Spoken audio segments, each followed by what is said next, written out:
ନମସ୍କାର। ଆଉ ଥରେ ମୁଁ ଆପଣମାନଙ୍କୁ ଆମ ଓଡ଼ିଆ ଶବ୍ଦ ସ୍କୁଲ ପାଠରେ ସ୍ୱାଗତ କରୁଅଛି। ସେହି ସର୍ବଶକ୍ତି ପରମେଶ୍ୱର ଆପଣମାନଙ୍କୁ ଆଶୀର୍ବାଦ କରନ୍ତୁ।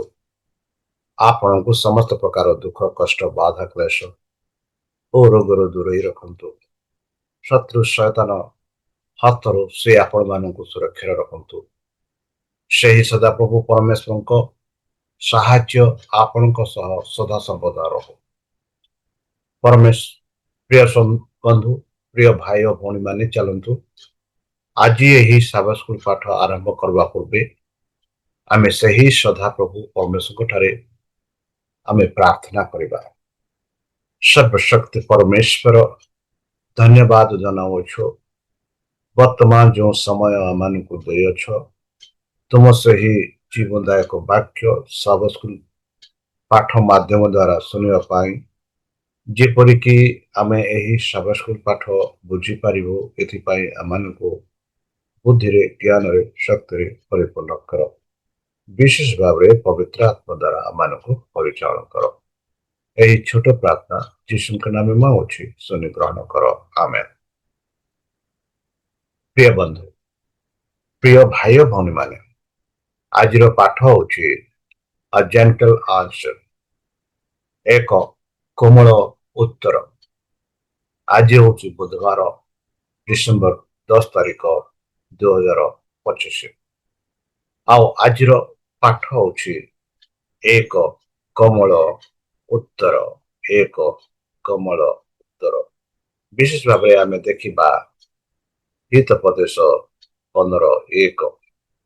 ସେଠି ଆମେ ପାଉଛୁ ବନ୍ଧୁ ଏହିପରି କି କୋମଳ ଉତ୍ତର କ୍ରୋଧକୁ ଦମନ କରେ, ମାତ୍ର କଟୁ ବାକ୍ୟ କୋପ ଜନ୍ମାଏ।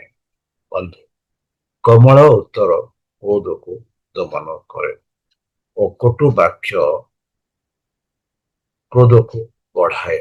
ବନ୍ଧୁ, ଆମେ ଦେଖୁଅଛୁ ହିତୋପଦେଶ 15:1ରେ, ଯାହା ଅଭିଯୁକ୍ତର ଉତ୍ତର ଯେପରି ଅଭିଯୋଗ, ସେହିପରି ସରଳ ଏବଂ ଶକ୍ତିଶାଳୀ ବିଷୟବସ୍ତୁ ଏବଂ ଗଠନ ଦୃଷ୍ଟିରୁ ଅଧ୍ୟାୟର ହୃଦୟ ଗଠନ କରେ। ଏପର୍ଯ୍ୟନ୍ତ ଜନଜାତି ଅଭିଯୋଗର ଉତ୍ତର ଦେଇ ନାହାନ୍ତି, ବରଂ ସେମାନଙ୍କ ବିରୁଦ୍ଧରେ ଅଭିଯୋଗ ଗୁଡ଼ିକ ନୀରବରେ ଶୁଣିଛନ୍ତି ବୋଲି ଆମେ ଦେଖୁଅଛୁ। ଅଭିଯୋଗର ଗମ୍ଭୀରତାକୁ ଦୃଷ୍ଟିରେ ରଖି ସେମାନଙ୍କ ଧୈର୍ଯ୍ୟ ଉଦାହରଣୀୟ, କାରଣ ସେମାନେ ପ୍ରବାଦର ପ୍ରକୃତ ଅର୍ଥ ପ୍ରଦର୍ଶନ କରନ୍ତି। କୋମଳ ଉତ୍ତର କ୍ରୋଧକୁ ଦମନ କରେ, ମାତ୍ର କୂଟ ବାକ୍ୟ କୋପ ଜନ୍ମାଏ, ଯାହା ଆମେ ହିତୋପଦେଶ 15:1ରେ ଦେଖିଛୁ। ବନ୍ଧୁ, ଭାଇ ଓ ଭଉଣୀ ମାନେ, ପ୍ରତିରକ୍ଷାର ପ୍ରାରମ୍ଭିକ ବାକ୍ୟ ହେଉଛି ଇସ୍ରାଏଲର ପରମେଶ୍ୱରଙ୍କୁ ଦିଆଯାଇଥିବା ବାକ୍ୟ ନାମ ଗୁଡ଼ିକର ଏକ ଧାଡ଼ି। ଏଲୋ ଏଲୋହିମ୍, ଯାହା ସହେହୋବା ମାନେ ଏଲୋ ଏଲୋହିମ୍ ସହେହୋବା ମାନେ ଯାହା ଆମେ 22:22 ପାଉଛୁ। ଏହାର ବର୍ଦ୍ଧିତ ଶକ୍ତି ସହିତ ଦୁଇଥର ପୁନଃବୃତ୍ତି ହୋଇଛି ବନ୍ଧୁ, କାରଣ ଏହା ଇସ୍ରାଏଲରେ ଗୃହ ଯୁଦ୍ଧ ଏବଂ ପ୍ରାୟତଃ ଦାୟୀ ସନ୍ଦେହ ଏବଂ ମିଥ୍ୟା ଅଭିଯୋଗକୁ ଦୂର କରିବା ପାଇଁ ଏକ ଗମ୍ଭୀର ଶପଥ ହୋଇଯାଏ। ସେମାନେ ଦୃଢ଼ ଭାବରେ ବିଶ୍ୱାସ କରନ୍ତି ଯେ ପରମେଶ୍ୱର ପରିସ୍ଥିତିକୁ ସମ୍ପୂର୍ଣ୍ଣ ଜାଣନ୍ତି ଏବଂ ବୁଝନ୍ତି, ଏବଂ ସେମାନେ ଆଶା କରନ୍ତି ଯେ ବର୍ତ୍ତମାନର ପ୍ରତିନିଧି ମଣ୍ଡଳ ସମାନ ନିଷ୍କର୍ଷରେ ପହଞ୍ଚିବେ। ଆଡ଼େଇ ଗ୍ରୋଥ ମଧ୍ୟ ପ୍ରଭୁଙ୍କ ସମ୍ମୁଖରେ ସେମାନଙ୍କର ଉତ୍ତରାଦାୟୀକୁ ସ୍ୱୀକାର କରନ୍ତି। ଯଦି ସେମାନେ ପ୍ରକୃତରେ ଦୋଷୀ, ତେବେ ପ୍ରତିଶୋଧ ନେବା ପାଇଁ ତାଙ୍କୁ ଡାକୁଛନ୍ତି ବୋଲି ଆମେ ଦ୍ୱିତୀୟ ବିବରଣ ତାର 18-19 ଆଉ ପ୍ରଥମ ସାମିଲ 20-16ରେ ଯଦି ଆମେ ତୁଳନା କରି ଦେଖିବା, ସେଠି ଆମେ ଦେଖୁଛୁ ପୁଣି ଆମ ନାମରେ ସେ ଆମ୍ଭର ସେ ଯେ ବାକ୍ୟ କହିବେ, ତାହା ଯିଏ ଶୁଣିବ ନାହିଁ ତାହାଠାରୁ ଆମେ ତହିଁରୁ ପରିଶୋଧ ନେବା ବୋଲି ଆମେ ଦ୍ୱିତୀୟ ବିବରଣ 18-19 ଦେଖୁଅଛୁ। ଏହିପରି ଯଦି ଆମେ ତୁଳନା କରିବା ବନ୍ଧୁ, ପ୍ରଥମ ସାମୁଏଲ 20:16 ଏହି ରୂପେ ଜନାଥନ ଦାଉଦଙ୍କ ବଂଶ ସହିତ ନିୟମ ସ୍ଥିର କରି କହିଲା, ସଦାପ୍ରଭୁ ଦାଉଦଙ୍କ ଶତ୍ରୁମାନଙ୍କ ହାତରୁ ପରିଶୋଧ ନେବେ ବୋଲି। ଦେଖନ୍ତୁ ବନ୍ଧୁ, କିପରି ବନ୍ଧୁତ୍ୱ ବିଷୟରେ ଆମେ ଦେଖୁଅଛୁ ଏଠି। ଆଉ ସେହିପରି ଏକ ଆଶ୍ଚର୍ଯ୍ୟଜନକ ପ୍ରକାଶନ ପାରେ, ଯାହା ଗୋଟିଏ ପଟେ ଅଭିଯୋଗର ଆଧାରକୁ ଏକ ଯଜ୍ଞ ଦେବୀ କେବଳ ବଳିଦାନର ସ୍ଥାନ ଭାବରେ କାର୍ଯ୍ୟ କରିପାରିବ ନାହିଁ ପ୍ରମାଣିତ କରେ ଯେ, ଏବଂ ଅନ୍ୟ ପକ୍ଷରେ ସେମାନଙ୍କର ପ୍ରକୃତ ପ୍ରେରଣାକୁ ପ୍ରକାଶ କରେ।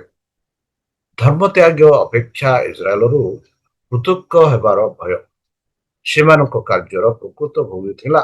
ତେଣୁ ଯଜ୍ଞଦେବୀର ନିର୍ମାଣ ଧର୍ମତ୍ୟାଗର ପ୍ରମାଣ ନୁହେଁ, ଯେପରି ଅନୁମାନ କରାଯାଇଥିଲା। ପ୍ରକୃତରେ ଏହାର ବିପରୀତ ସତ୍ୟ। ସେମାନେ ପ୍ରଭୁଙ୍କ ଭୟରେ କାର୍ଯ୍ୟ କରିଛନ୍ତି, ଯେପରି ପଶ୍ଚିମ ଜନଜାତି କରିଥିଲେ। ଇସ୍ରାଏଲର ଏକତାର ପ୍ରକୃତ ଆଧାର ଭୂଗୋଳ କିମ୍ବା ଉତ୍ତରାଧିକାରର ଭୌତିକ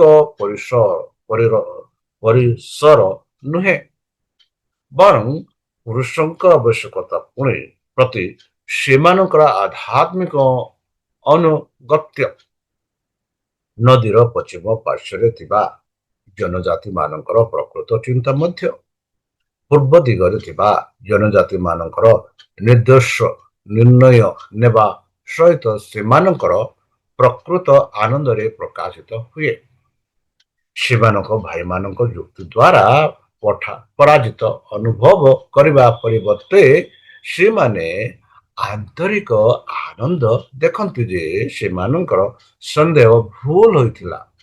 ଇସ୍ରାଏଲର ଗୃହ ଯୁଦ୍ଧ ଏଡ଼ାଇ ଦିଆଯାଇଥିଲା ଏବଂ ଜାତିର ଏକତା ସୁରକ୍ଷିତ ଆମେ ପାଇଲା। ସେହି ଯୋଗୁଁ ଆମେ ଦେଖୁଛୁ କିପରି ମିଥ୍ୟା ଅଭିଯୋଗ ଗୁଡ଼ିକ କିପରି ପରିଚାଳନା କରନ୍ତି।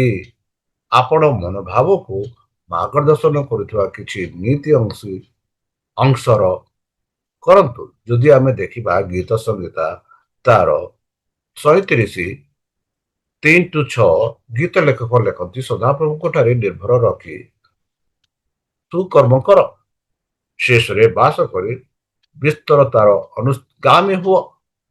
ମଧ୍ୟ ସଦାପ୍ରଭୁଙ୍କ ଠାରେ ଆନନ୍ଦ କର, ତହିଁରେ ସେ ତୁମର ମନୋବାଞ୍ଛା ପୂର୍ଣ୍ଣ କରିବେ। ସଦାପ୍ରଭୁଙ୍କ ଠାରେ ତୁମର ଗତି ସମର୍ପଣ କର, ମଧ୍ୟ ତାହାଙ୍କ ଠାରେ ନିର୍ଭର ରଖ, ତହିଁରେ ସେ ତାହା ସଫଳ କରିବେ। ଆଉ ସେ ଦୀପ୍ତି ତୁଲ୍ୟ ତୁମର ଧର୍ମ ଓ ମଧ୍ୟାହ୍ନ ତୁଲ୍ୟ ତୁମର ବିଚାର ପ୍ରକାଶ କରିବେ। ସେହିପରି ଗୀତ ସଂହିତା 37:34 କହନ୍ତି, ସଦାପ୍ରଭୁଙ୍କ ଅନୁସରଣ କର ଓ ତାହାଙ୍କ ପଥ ରକ୍ଷା କର, ତହିଁରେ ସେ ତୁମକୁ ଦେଶାଧିକାର ନିମନ୍ତେ ଉନ୍ନତ କରିବେ। ଦୁଷ୍ଟମାନ ଉଚ୍ଛିନ୍ନ ହେବା ସମୟରେ ତୁମେ ତାହା ଦେଖିବ ବୋଲି ସେ ଲେଖନ୍ତି। ତା ବାଦେ ଗୀତ ସଂହିତା 37:37 ଆମେ ଦେଖୁଛୁ ବନ୍ଧୁ, ସିଦ୍ଧ ଲୋକକୁ ଲକ୍ଷ୍ୟ କର ଓ ସରଳ ଲୋକକୁ ନିରୀକ୍ଷଣ କର, କାରଣ ଶାନ୍ତି ପ୍ରାପ୍ତ ଲୋକ ଶେଷ ଫଳ ପାଇବ। ବନ୍ଧୁ, କେଡ଼େ ସୁନ୍ଦର ଭାବରେ ଆଜି ଆମ ଏହି ସାବାତ ସ୍କୁଲ ପାଠ ଦ୍ୱାରା ଦେଖିଲୁ କିପରି ଆମର ସରଳ ଉତ୍ତର ସେହି କ୍ରୋଧକୁ ଲିଭାଇ ପାରିବ।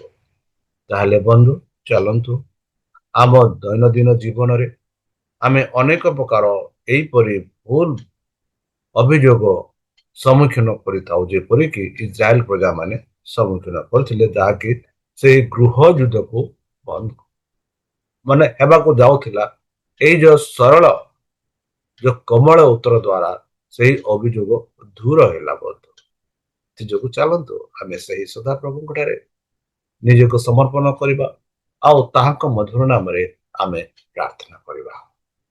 ସ୍ୱର୍ଗତ ପିତା, ଧନ୍ୟବାଦ ଜଣାଉଛୁ ବର୍ତ୍ତମାନ ଯେଉଁ ବାକ୍ୟ ଆମେ ଦେଖିଲୁ, ଯେପରି ଏହି ବାକ୍ୟ ଅନୁସାରେ ଆମେ ଚାଲିପାରିବୁ, ଏଥିପାଇଁ ଆମମାନଙ୍କୁ ବୁଦ୍ଧିରେ ଜ୍ଞାନରେ ଶକ୍ତିରେ ପରିପୂର୍ଣ୍ଣ କର।